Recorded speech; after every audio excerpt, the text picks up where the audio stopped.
Տեսեք, Ռուբինյանների տոհմածառն է,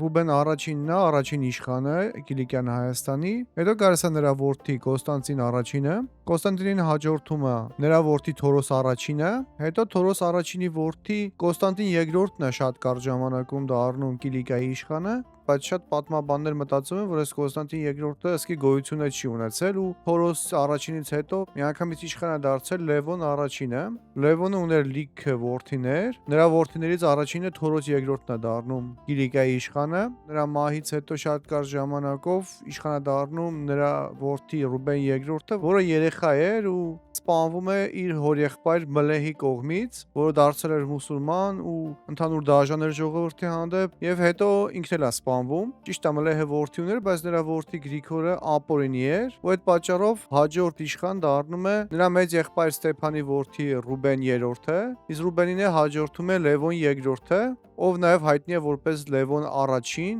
որովհետև հենց իր կառավարման ընթացքում Կիլիկյան իշխանությունը դառնում է Կիլիկյան թագավորություն, ու որպես թագավոր արդեն ինքը առաջինն է լինում որպես Լևոն, դրա համար Լևոն առաջին։